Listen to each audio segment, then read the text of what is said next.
سامعین محترم، برادران اہل سنت والجماعت،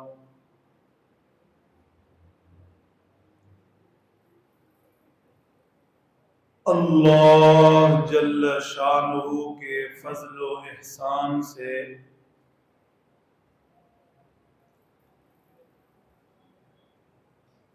جمعہ کی مبارک دن میں اور آپ اس پاک بارگاہ میں سجدہ کے لیے آئے بیٹھے ہیں۔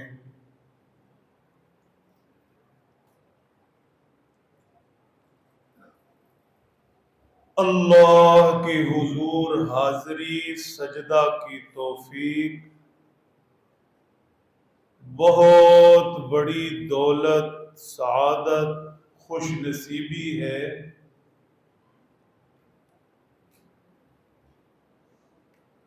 بادشاہ کے دربار تک ہر کسی کی رسائی نہیں ہوتی۔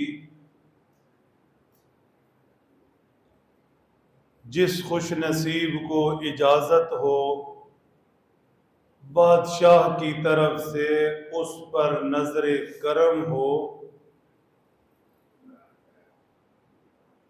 وہی بادشاہ کے ہاں حاضر ہوتا ہے۔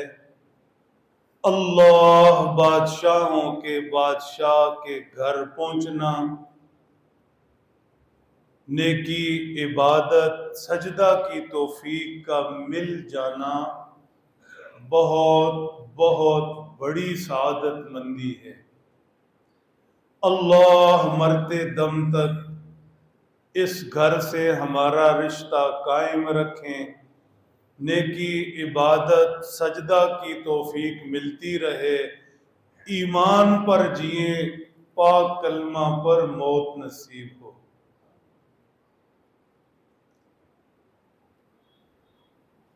میرے محترم دوستو، سوال کو آدھا علم فرمایا گیا۔ سوال آدھا علم۔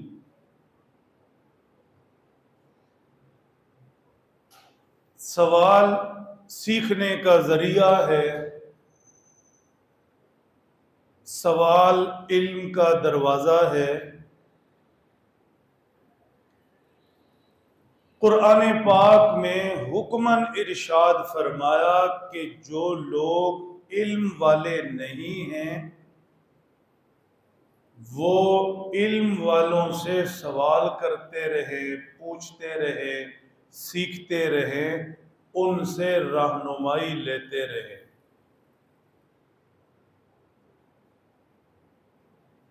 چنانچہ ارشاد فرمایا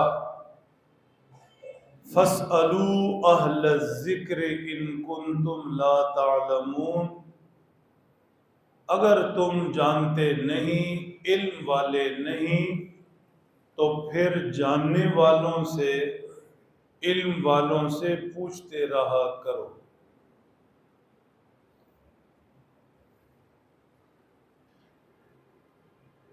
اس آیت شریفہ نے سوال پوچھنے، علم والوں سے رہنمائی لینے، ان کی بات مان کر دین پر چلنے، عمل کرنے کی ضرورت کو بھی بتایا ہے، اور اسی آیت شریفہ نے اس سوچ کو بھی مسترد کیا ہے، غلط قرار دیا ہے کہ ہمیں کسی سے پوچھنے کی ضرورت نہیں، کسی سے سوال کی ضرورت نہیں، سیکھنے کے لیے کسی کی رہنمائی کی ضرورت نہیں، کسی کے پیچھے لگنے کی ضرورت نہیں، صاف لفظوں میں تقلید کی ضرورت نہیں۔ ہم کسی فقہی امام کو نہیں مانتے، ہمیں قرآن و حدیث کافی ہے۔ قرآن پاک کی یہ آیت اس سوچ کو غلط قرار دیتی ہے۔ ایسا نہیں، ہر ایک کے بس میں قرآن و حدیث کو سمجھنا نہیں، لہذا جنہیں علم نہیں ہے ان کے لیے قرآن و حدیث پر چلنے کا ایک ہی رستہ ہے کہ وہ علم والوں کے پیچھے چلیں، ان سے پوچھیں، ان سے رہنمائی لیں۔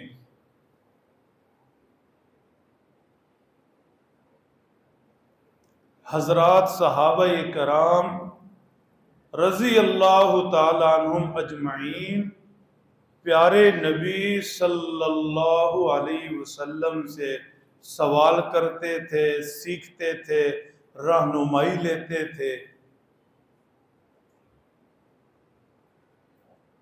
یہی وجہ ہے ہر حدیث پاک کسی نہ کسی صحابی کے نام سے شروع ہوتی ہے۔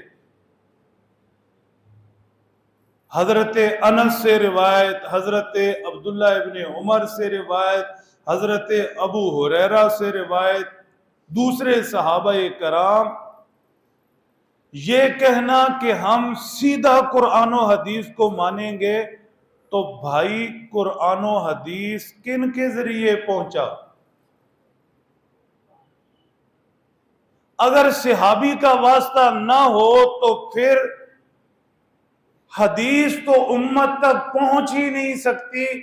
ہر حدیث صحابی نے امت تک پہنچائی، روایت کی، تو صحابہ کو بھی اگر مقتدا پیشوا نہیں ماننا، ان کی بھی پیروی نہیں کرنی، تو پھر صاف صاف حدیث سے انکار ہوا۔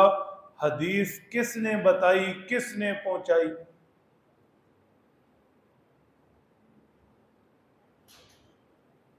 میرے محترم دوستو، امت تک دین اسی طریقے سے پہنچا۔ صحابہ نے تابعین کو دین سکھایا، تابعین نے آگے سکھایا، محدثین تک پہنچا، فقہا نے دین کی باریکیاں دیکھی، سینہ بسینہ سیکھتے سکھاتے ہم تک دین پہنچا ہے۔ آپ نے کلمہ کسی سے سنا یا بچپن میں آنکھ کھولتے ہی کتاب سے دیکھ لیا تھا؟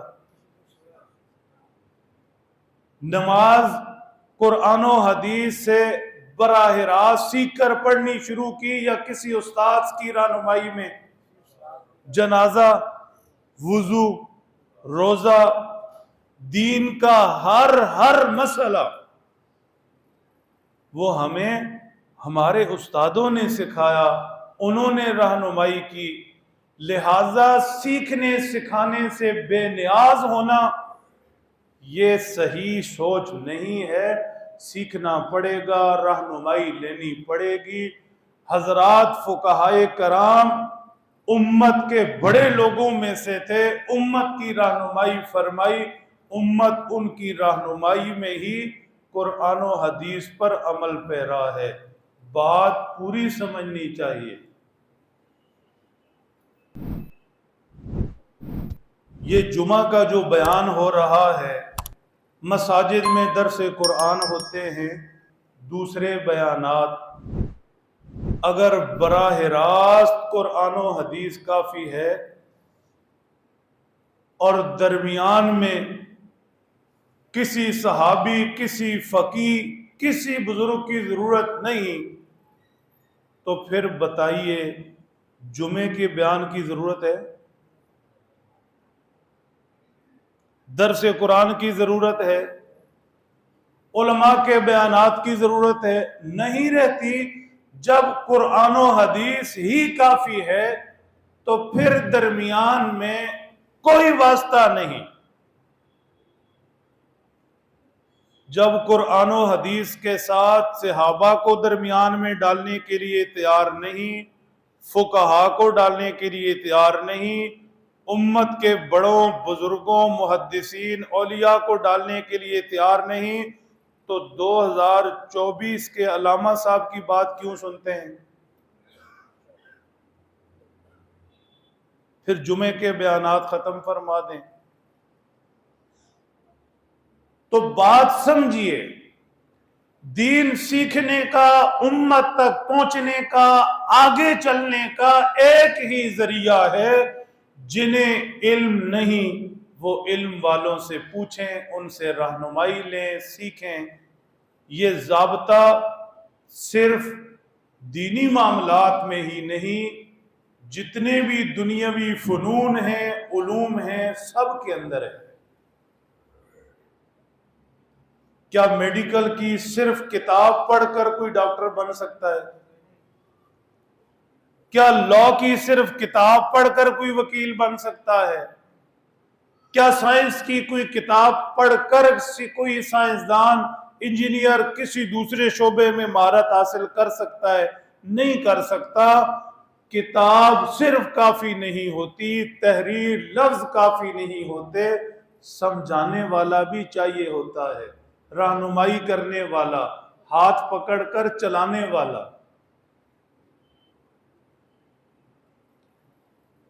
عرض یہ کر رہا تھا، سوال آدھا علم ہے، سوال علم کا رستہ ہے. قرآن پاک نے حکم دیا جنہیں علم نہیں علم والوں سے پوچھتے رہا کریں. آگے چلیے. سوال آدھا علم ہے لیکن ڈھنگ کا سوال. توجہ، خلوص دل سے سوال، توجہ، موقع پر سوال، توجہ، جواب دینے کے اہل سے سوال. یہ ساری چیزیں سوال کے ساتھ ہوں پھر سوال آدھا علم ہے. ورنہ کبھی سوال شرارت ہوتا ہے، کبھی سوال مذاق اڑانے کے لیے ہوتا ہے. مشرکین مکہ اللہ کے پیارے نبی صلی اللہ علیہ وسلم جب انہیں سمجھاتے تھے کہ باز آ جاؤ ورنہ قیامت کے دن پریشان ہوگے، اللہ کے عذاب سے دوچار ہوگے، تو وہ سوال کرتے تھے متی ھذا الوعد، یہ وعدہ کب پورا ہوگا. اس سوال سے مقصد ان کا وہ وقت پوچھنا نہیں تھا، مذاق اڑانا تھا. تو ہر سوال آدھا علم نہیں. نوجوان بچے بیٹھے ہیں، خاص طور پر اچھی طرح ذہن نشین کر لیں. سوال موقع پر ہو، ڈھنگ کا سوال ہو، خلوص دل سے ہو، مطلب سیکھنے کی غرض سے ہو، شرارت مذاق ایسا نہ ہو. اور پھر جس سے سوال کر رہے ہیں وہ جواب دینے کا اہل بھی ہو. اب سوال ہے کسی بیماری کے متعلق اور آپ جا بیٹھے وکیل صاحب کے پاس. سوال ہے کسی مقدمے کے متعلق اور آپ جا بیٹھے کسی ڈاکٹر صاحب کے پاس. تو پھر مطلب سوال اپنی جگہ پر نہیں کیا، جواب صحیح نہیں آئے گا، پریشان ہوں گے. آج دین زندگیوں سے جو نکل رہا ہے یا غلط معلومات کی بنیاد پر جو امت افراتفری کا شکار ہے، اس کی بنیادی وجہ یہی ہے کہ جس نے چند دن شیب چھوڑ لی وہ بن گیا مولوی صاحب، اور لوگ اس سے پھر سوال کرتے ہیں اور وہ بھی پورے اطمینان کے ساتھ مفتی بن کر جواب دیتے. جس نے چند دن شیب چھوڑ لی، خط رکھ لیا، لوگ مولوی صاحب کہنا شروع ہو گئے.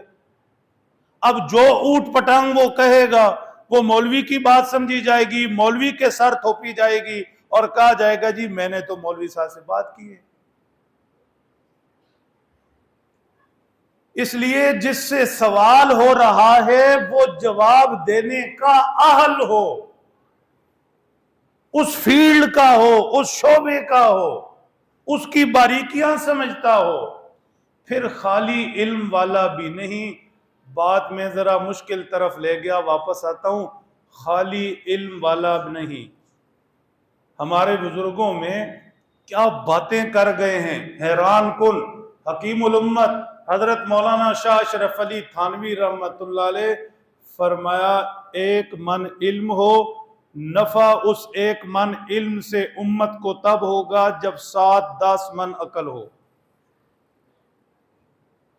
ایک من علم 10 من عقل، فرمایا اس علم سے امت کو نفع ہوگا، خالی علم نہیں، اللہ نے علم کے ساتھ حکمت بھی اتاری۔ یہ بات ذرا مشکل ہو جائے گی، یہیں سمیٹتا ہوں۔ سوال آدھا علم ہے، علم سیکھنے کا ذریعہ ہے، پوچھتے رہنا چاہیے، خلوص دل سے پوچھنا چاہیے، اہل لوگوں سے پوچھنا چاہیے، سیکھنا چاہیے، سیکھنے سے ترقی ہوتی ہے۔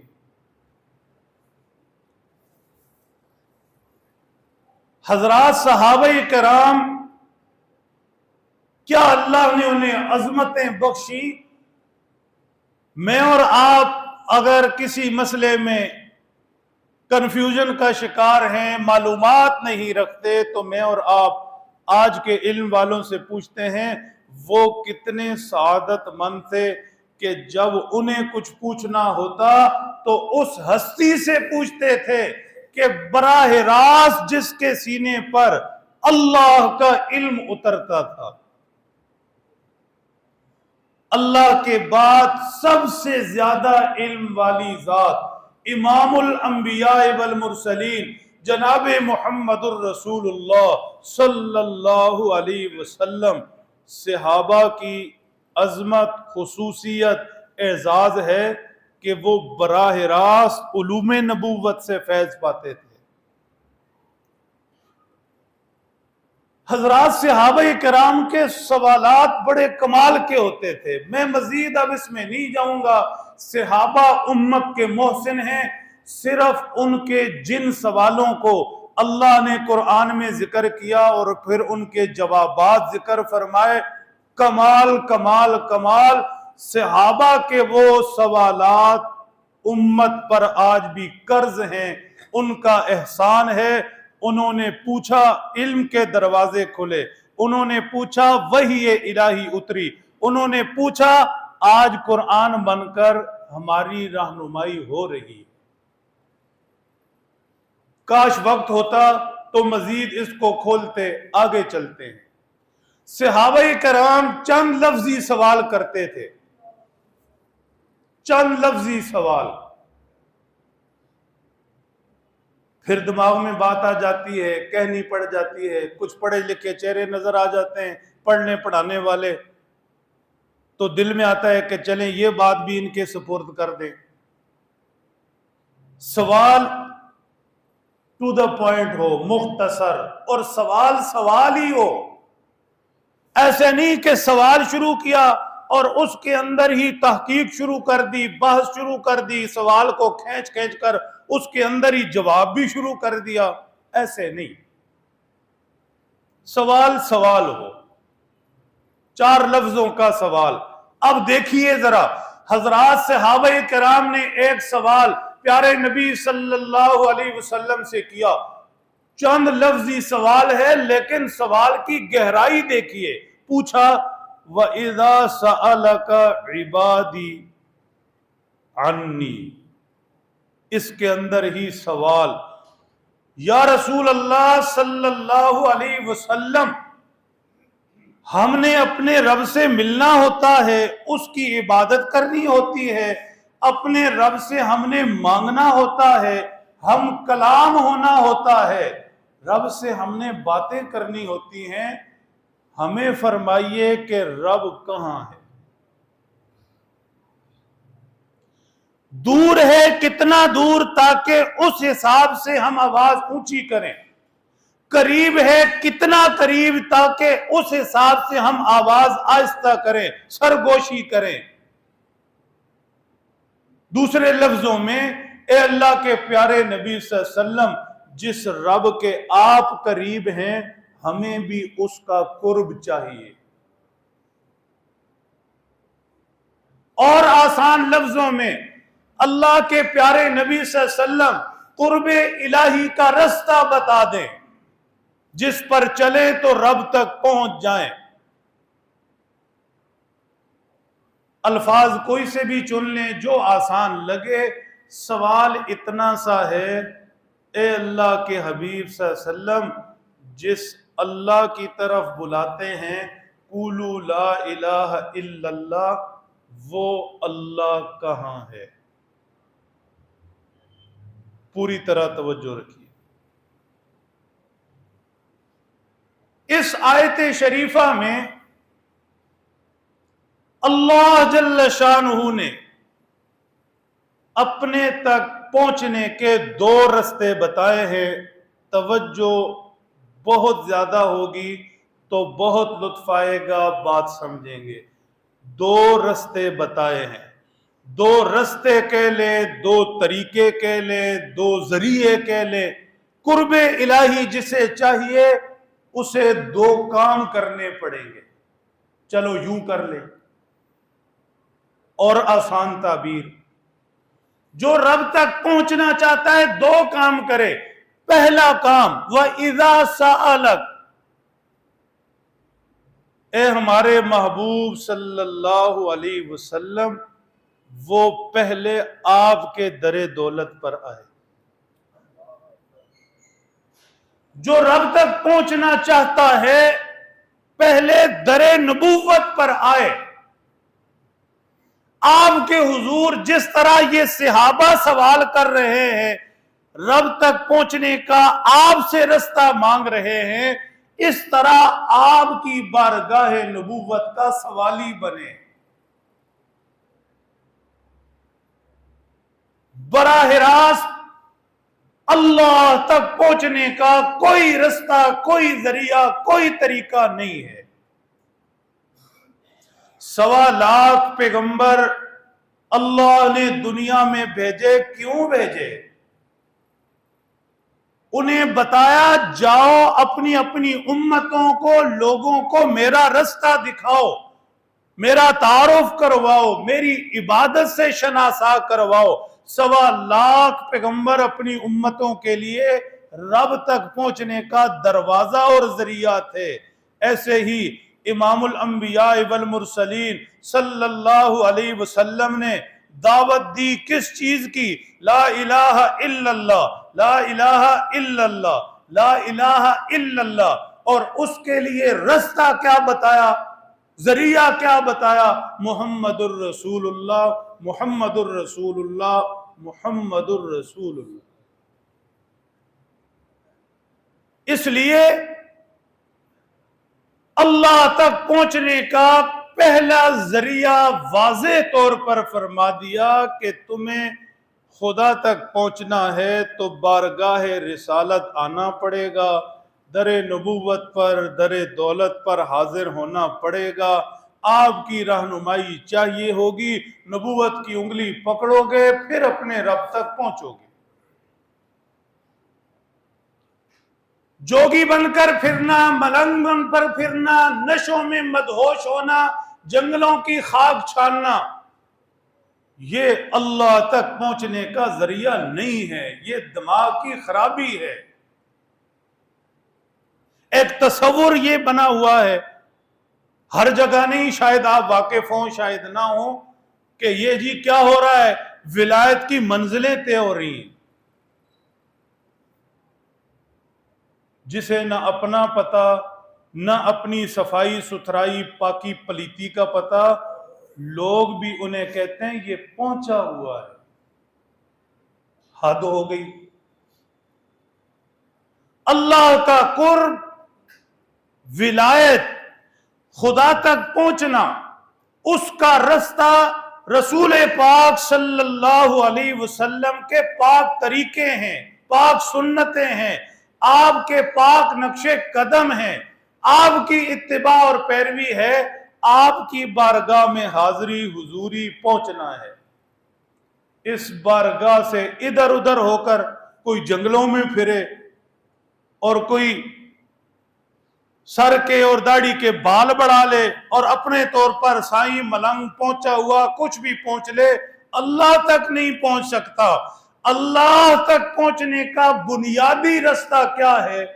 پیغمبر صلی اللہ علیہ وسلم کا طریقہ، یہ بنیاد ہے۔ خلاف پیغمبر کسیرا گزید، ہرگز نہ منزل منخواہد رسید۔ جو پیغمبر کے طریقے سے ہٹے گا، چہرہ پیغمبر والا نہیں، لباس پیغمبر والا نہیں، پاکی صفائی پیغمبر والی نہیں، نمازیں پیغمبر والی نہیں، اللہ کا خوف محبت پیغمبر والا نہیں، مخلوق پر رحم پیغمبر والا نہیں، راتوں کو جاگنا پیغمبر والا نہیں، خلق خدا سے پیار پیغمبر والا نہیں، پیغمبر کے طریقے سے اگر کسی کو مناسبت نہیں تو فرمایا کبھی بھی منزل تک نہیں پہنچ سکتا۔ نبوت کے رنگ میں خود کو رنگے گا، پھر ولایت ملے گی، پھر قرب الہی ملے گا، اللہ تک رسائی پھر ہی ممکن ہوگی، ایسے نہیں۔ دیکھیے قرآن پاک میں جگہ جگہ فرمایا اطیعوا اللہ و اطیعوا الرسول، اطیعوا اللہ و اطیعوا الرسول۔ یہ سمجھ والوں کے سمجھنے کی بات ہے، اللہ اور اس کے رسول کی اطاعت کرو۔ پہلے اللہ کی اطاعت کا ذکر ہوا، پھر پیغمبر کی، لیکن ایک جگہ پر آیت شریفہ یوں ہے، من یطع الرسول فقد اطاع اللہ۔ یہ جو بار بار کہا جاتا ہے اللہ کی اطاعت پھر پیغمبر کی اطاعت، اللہ کی اطاعت پھر پیغمبر کی اطاعت، تو سنو اللہ کی اطاعت کیسے ہوگی؟ کون بتائے گا اللہ کی اطاعت کیسے ہوتی ہے، عبادت کیسے ہوتی ہے، کن باتوں سے اللہ راضی کن سے ناراض ہوتا ہے؟ اس لیے اللہ کی اطاعت کرنی ہے، من یطع الرسول، پہلے پیغمبر کی اطاعت ہوگی، پیغمبر کی اطاعت جسے نصیب ہو گئی اسے اللہ کی اطاعت خود بخود مل گئی۔ ایک اور زاویے سے دیکھ لیں پوری توجہ سے، فرمایا قل ان کنتم تحبون اللہ فاتبعونی، جو چاہتا ہے کہ اللہ کا محبوب بن جائے، اللہ اس سے محبت کرے، جب بولے اللہ اس کی سنے، اللہ اس پر توجہ فرمائے، نگاہ رحمت اس کے اوپر ہو، تو وہ اللہ کے محبوب کے رنگ میں خود کو رنگ لے۔ اگر آپ پوری طرح سے متوجہ ہیں تو میں ایک آسان سی تعبیر کر لیتا ہوں۔ محبت کے طور طریقے محبت والوں کو پتہ ہوتے ہیں، جسے محبت سے راستہ ہی نہیں، واسطہ ہی نہیں، اسے کیا پتہ محبت کیا ہوتی ہے؟ ٹھیک؟ اللہ نے محبت کی اپنے محبوب صلی اللہ علیہ وسلم سے، اللہ کے محبوب، محبوب اعظم، محبوب کل کائنات ہمارے پاک پیغمبر صلی اللہ علیہ وسلم ہیں۔ پھر جس طرح اللہ کے محبوب نے محبوب ہوتے ہوئے اللہ کو اپنا محبوب بنایا، محبت دو طرفہ ہو گئی، اس کی کہیں کوئی مثال نہیں ملتی۔ اس لیے محبت کے جو رنگ اللہ نے اپنے محبوب کو دے دیے، محبت کے جو طریقے اللہ نے اپنے محبوب کو دے دیے، محبوب کی جو ادائیں ہیں ان اداؤں سے بڑھ کر کسی کی ادائیں نہیں۔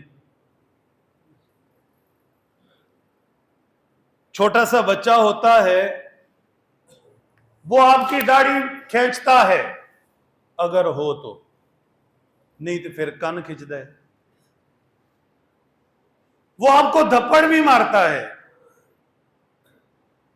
وہ آپ کو بسا اوقات برا بلا بھی کہتا ہے، کئی بے وقوف تو گالیاں سکھاتے ہیں، پھر وہ گالیاں بھی دیتا ہے، لیکن گود میں بیٹھے بچے کی ہر بات پر ماں باپ کو پیار آتا ہے۔ کیوں؟ اس سے محبت ہے۔ محبوب کی ادائیں بھی محبوب ہوتی ہیں، ناظم صاحب، محبوب کی ادائیں بھی محبوب ہوتی ہیں۔ سنت رسول اللہ کے محبوب کی ادائیں ہیں، یہ سنت محبوب اعظم کی ادائیں ہیں۔ اللہ کو اپنے محبوب کی اداؤں سے پیار ہے، اس لیے فرمایا میری محبت اگر کسی کو چاہیے تو میں نے اپنے محبوب کی اداؤں میں چھپا دی ہے، جو میرے محبوب کی اداؤں پر آئے گا وہ میرا محبوب بن جائے۔ اب ذرا اداؤں کا تذکرہ بھی دو لفظوں میں سن لیں۔ اللہ کے محبوب پریشان ہو کر مکے والوں سے ستائے ہوئے رات کے کسی کونے میں کمرے میں ایک چادر اوڑھ کر بیٹھ جاتے ہیں، اللہ کو اتنا پیار آتا ہے، اللہ اس ادا سے پیغمبر کا ذکر کرتے ہیں، یا ایھا المزمل یا ایھا المدثر، اے چادر اوڑھ کر لیٹنے والے۔ اداؤں پر پیار، اس لیے چہرے کی قسمیں کھاتے ہیں، والضحیٰ، زلفوں کی قسمیں کھاتے ہیں، واللیل اذا سجا، سینہ نبوت کا تذکرہ کرتے ہیں، الم نشرح لک صدرک، پیغمبر کے ہاتھوں کا قدموں کا ذکر ہوتا ہے۔ یہ کیوں ہے؟ محبوب کی ادائیں بھی محبوب، اس لیے اللہ تک پہنچنے کا پہلا رستہ یہ ہے محبوب کے طریقوں پر آ جائے، محبوب کی سنتوں پر آ جائے، محبوب کے رنگ میں خود کو رنگ لے، پیغمبر کے رستے پر چل پڑے۔ یہ رستہ اللہ تک جاتا ہے۔ قرب الہی جسے چاہیے اسے بارگاہ نبوت سے تعلق رکھنا پڑے گا، یہی لا الہ الا اللہ کے ساتھ محمد الرسول اللہ۔ ایک رستہ بتا دیا، پوری طرح ہوشیار رہیے۔ اسی آیت شریفہ کے اندر وَإِذَا سَأَلَكَ عِبَادِي عَنِّي، اسی آیت شریفہ کے اندر قرب الہی کا دوسرا رستہ بھی بتایا گیا۔ پہلا رستہ خدا کرے آپ کے ذہن میں رہے، یہ دوسرا رستہ اور زیادہ باریکی سے اور زیادہ توجہ سے سمجھنے کا ہے۔ اب چونکہ وقت بھی اتنا نہیں کہ کھول سکے، اس لیے ہوشیار رہے، دکانوں کے حساب کتاب بعد میں ہو جائیں گے۔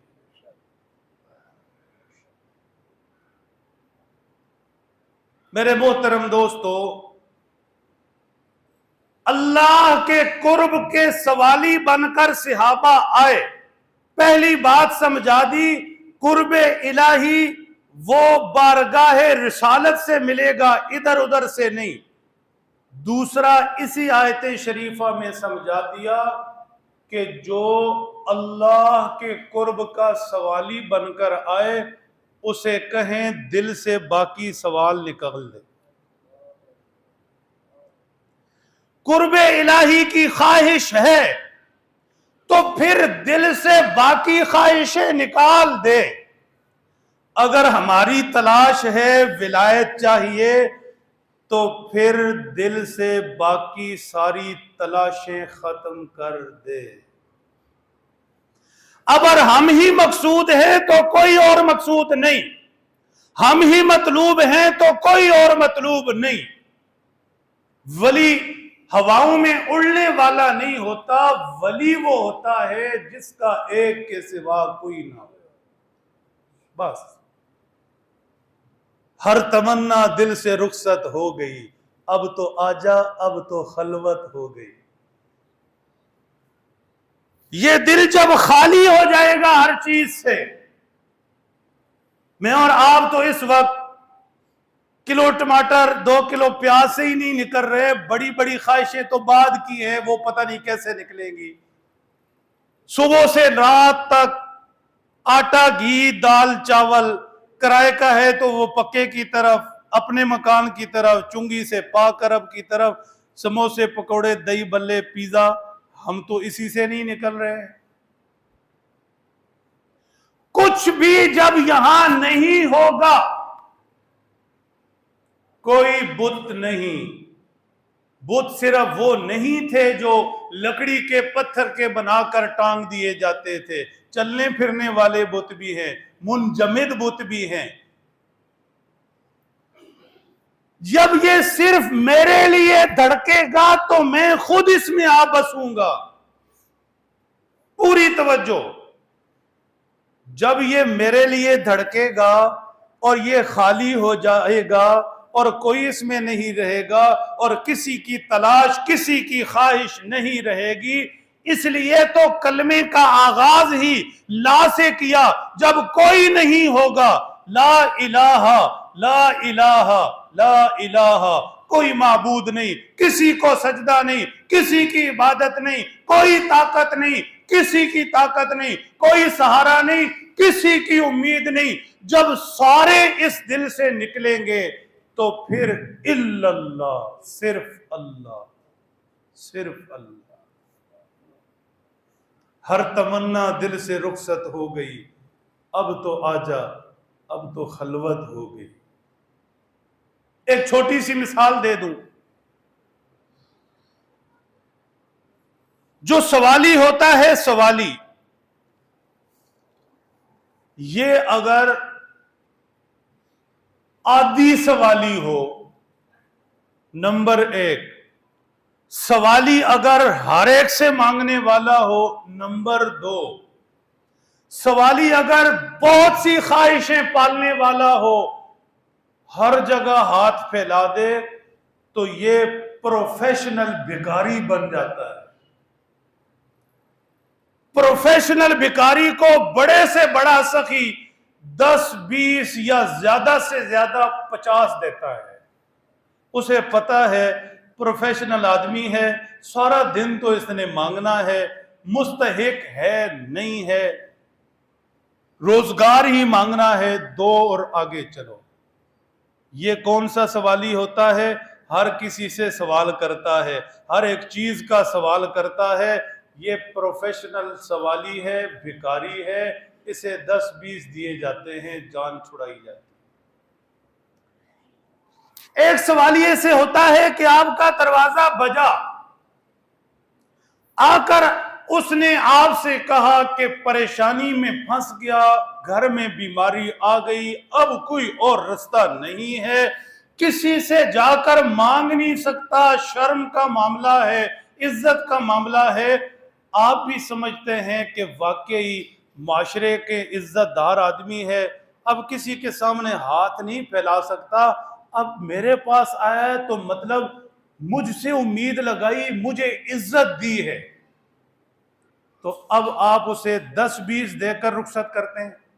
تھوڑا سر ہلائیں، 50 دیتے ہیں، 100 دیتے ہیں؟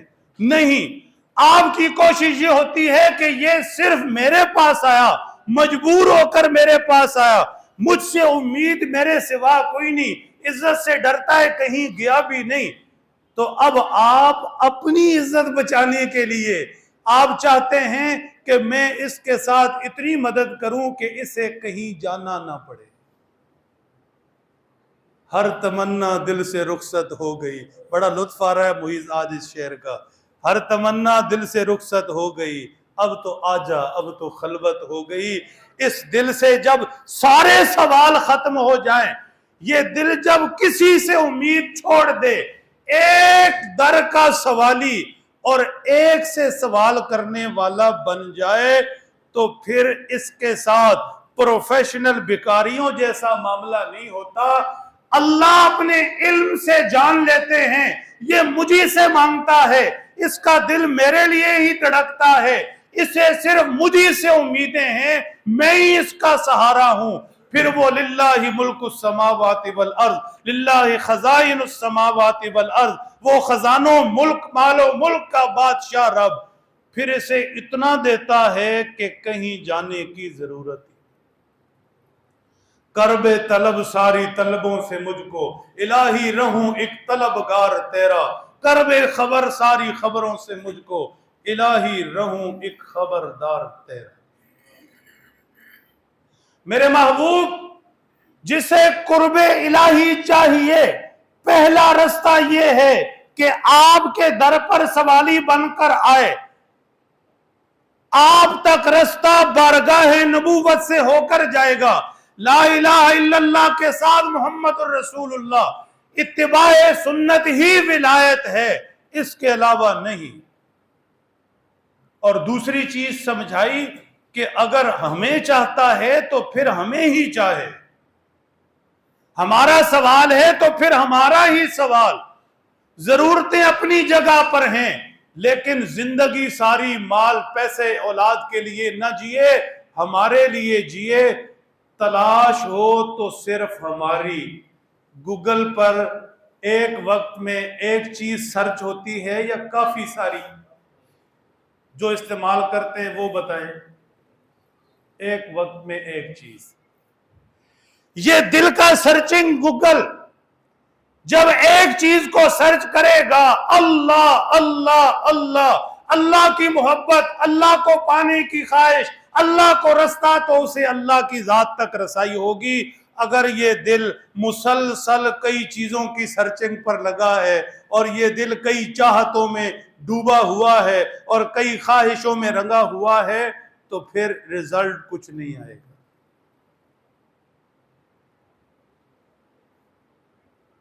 اس لیے ایک کی تلاش، نمبر ایک، پوری توجہ رکھنا، منٹ چند ہے، اور جب وہ مل جائے تو پھر کسی کی ضرورت نہیں. ہوشیار، اس کی تلاش میں نکلے تو پہلے کوئی اور نہیں، اور جب وہ مل گیا پھر کیسے کوئی اور ہو سکتا ہے.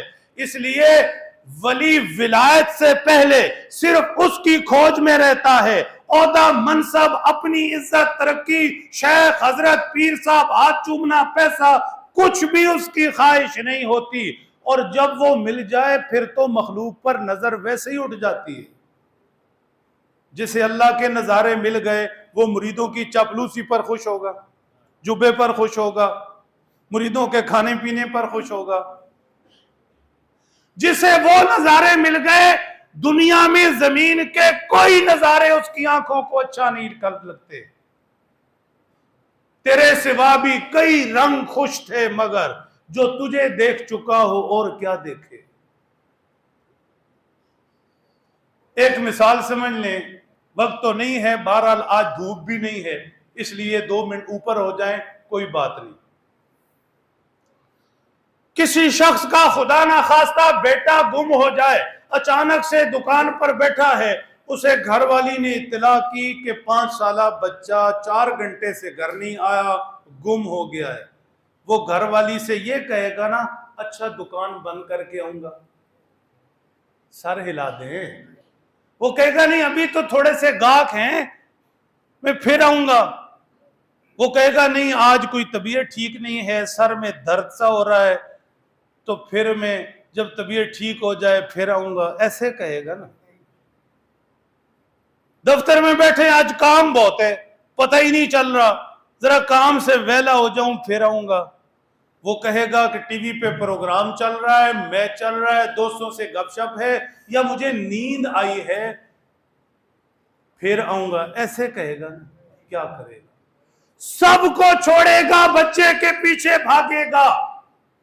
سب کو چھوڑے گا، بچے کے پیچھے بھاگے گا. رستے میں کسی نے روک کر کہا بھائی رک جاؤ، ٹھنڈی یک بوتل پیو، گرم گرم چائے پیو، پیزا آپ کے لیے منگوا لیا، یہ برگر پڑا ہے، تو وہ کھانے بیٹھ جائے گا؟ ہرگز نہیں. اس کے من میں ایک ہی چیز، اس کے دماغ میں ایک ہی چیز، اس کی تلاش ایک ہی چیز. کوئی چیز اسے اچھی نہیں لگے گی، وہ بھاگے گا تو بچے کے پیچھے. میرے محترم دوستو، اللہ اسے ملے گا جس کو ایسی جوت لگ جائے گی کہ رب کی تلاش، سرچنگ، اللہ کو پانا، اللہ کی محبت، ایک ہی فکر کڑن کہ میں دنیا سے رخصت ہو جاؤں تو میرا اللہ مجھے مل جائے. کسی چیز کی طرف توجہ نہیں. ضرورت کے درجے میں کھاتا پیتا بھی ہے، بال بچے بھی ہے، رہن سہن بھی، لیکن کسی کے لیے جینا نہیں، کسی کے لیے مرنا نہیں، ان خواہشوں کے لیے وقت برباد کرنا نہیں. پہلی تلاش اللہ کی ذات. اور جب بچہ مل جائے تو پھر بھی اس کی خوشی یہ ہوتی ہے، کسی چیز کی طرف توجہ رہتی نہیں، کوئی ضرورت نہیں رہتی. کہتا ہے مجھے بچہ مل گیا، ساری دنیا مل گئی. جسے اللہ مل جائے دنیا سے پھر وہ ایسے بے نیاز ہو جائے. قرآن پاک میں اس کیفیت کا ذکر بھی ہے.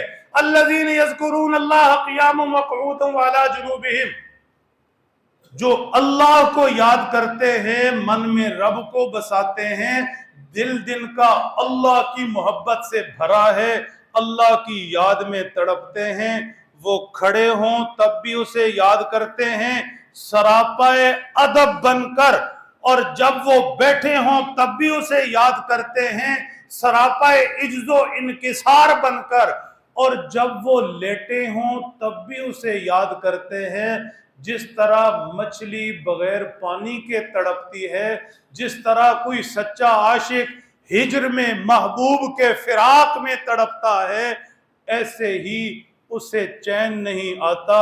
وہ دائیں کروٹ بھی رب کو یاد کرتا ہے، بائیں کروٹ بھی رب کو یاد کرتا ہے، اور جب وہ تڑپ تڑپ کر تھک جاتا ہے تو پھر اٹھ کر مصلی پر سوار ہو جاتا ہے اور رب کے قدموں میں گر جاتا ہے۔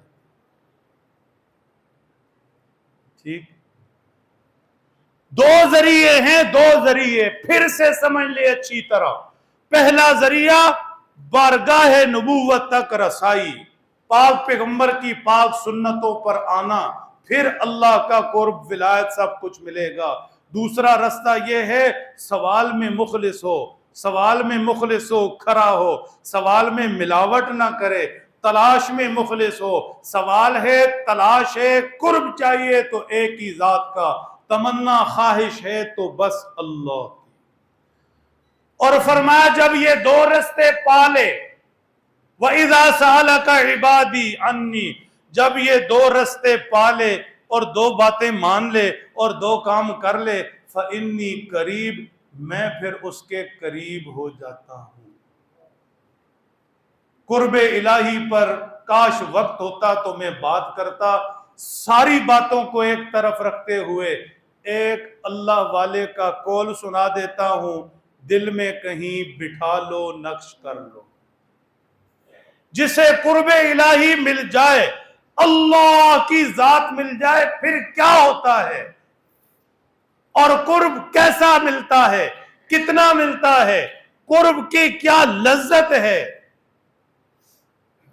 خدا کی قسم، لوگ محبوباؤں سے، جھوٹے محبوباؤں سے مل کر خوش ہوتے ہیں۔ محبوب ملا، محبوب کی زیارت ہوئی، شاعروں نے آسمان زمین ایک کر دیا۔ اللہ کے قرب میں جو لطف ہے جہان بھر کی کسی چیز میں نہیں۔ کتنا قرب ملتا ہے، کیسا قرب ملتا ہے، اللہ والوں کی باتیں بھی عجب ہوتی ہیں۔ میں کہتا ہوں اس ایک جملے میں پورا دفتر ہے، کاش کوئی سمجھے۔ حضرت شیخ شبلی رحمت اللہ تعالی علیہ سے کسی نے پوچھا، شیخ اللہ کے قرب میں کس مقام پر ہیں؟ توجہ رکھنا، قرب الہی ڈھونڈنے والوں، اللہ کی خواہشیں رکھنے والوں، اللہ کی محبتیں، اللہ کو پانے کی آرزو، خواہشیں، چاہتے رکھنے والوں، سنو، شیخ شبلی نے فرمایا اور تو کچھ پتہ نہیں کتنا قرب ہے، کیسا قرب ہے، قرب میں ملتا کیا ہے، اور تو کچھ پتہ نہیں، البتہ اتنا تمہیں بتا سکتا ہوں 30 سال ہو گئے جب رات کو اٹھتا ہوں تو میرا خدا مجھ سے بات کرتا ہے۔ نہیں سمجھے؟ اور تو کچھ خبر نہیں، ہاں اتنا پتا ہے جب رات کو اٹھتا ہوں تو میرا رب مجھ سے بات کرتا ہے۔ میرے محترم دوستو، ہر چیز کو پانے کی اگر خواہش ہے تو دل میں اس خواہش کو جگائیں۔ تنہائیوں کا ساتھی وہ اللہ، مایوسیوں میں رستہ وہ اللہ، اداسیوں پریشانیوں میں، مشکلات مصیبتوں میں سہارا وہ اللہ ہے۔ اگر آپ سمجھتے ہیں کہ ولایت اور قرب الہی مشکل باتیں ہیں تو پھر ہم ہیں اصل میں مفاد پرست، اپنے مفاد کو دیکھتے ہیں۔ دکھوں سے لدے ہوئے سارے ہی ہیں، اپنے اپنے دکھ ہیں، مصیبتوں مشکلوں میں گھرے ہوئے سارے ہی ہیں، مشکلیں مصیبتیں ہر ایک کی اپنی ہیں۔ اگر دکھ مصیبت پریشانی میں کوئی اپنا مل جائے جس سے محبت ہو اور اس کو اپنے دکھ سنائیں تو دکھ مٹ جاتے ہیں یا نہیں؟ جن کی مائیں دنیا سے گزر گئیں اللہ قبروں کو نور سے بھر دیں، جن کی مائیں ہیں اللہ زندہ سلامت رکھیں، نوجوانوں کو ماں باپ کی خدمت کی توفیق بخشیں۔ ماں کی گود میں سر رکھ کر رونا دنیا کے ہر بڑے مرہم سے بڑا مرہم ہے۔ ماں کی گود میں دکھ جس طرح مٹ جاتے ہیں کہیں بھی نہیں، اللہ 70 ماؤں سے زیادہ پیار کرتے ہیں۔ اپنے مفاد کے لیے ہی صحیح قرب الہی ڈھونڈو، رب کے آگے رونا دھونا سیکھو، رب سے مانگنا سیکھو۔ کبھی اٹھو رات کو تنہائی میں کہو میرے رب میں عاجز آ گیا، تھک گیا، پریشان ہو گیا، ستایا مجھے اپنوں نے بھی، اولاد نے بھی، دیکھ لیے میں نے سارے دوست، میرا رب میرے تیرے سوا کوئی نہیں۔ دکھ مٹ نہ جائیں تو کہنا، یہ سناتے ہی دل ٹھنڈا نہ ہو جائے تو کہنا۔ مت پھرو ادھر ادھر تسلیاں لینے کے لیے، کوئی تسلی دینے والا نہیں۔ منہ پہ تسلی دیں گے بعد میں مذاق اڑائیں گے، آیا نا اب اونٹ پہاڑ کے نیچے، یہ کہیں گے۔ ہن پتہ چلے مت کھولو کسی کے سامنے اپنے دکھ، مت اٹھاؤ اپنے دامن سے پردہ۔ وہ ذات ہے لا تأخذو سنۃ ولا نوم، کبھی سوتا نہیں، کبھی اونگ نہیں، کبھی غفلت نہیں، ہر لمحہ موجود۔ میرے محترم دوستو، قرب الہی کا رستہ، پیغمبر کا رستہ، سنت کا رستہ اپنائیں گے، نبی کی سنت انشاءاللہ۔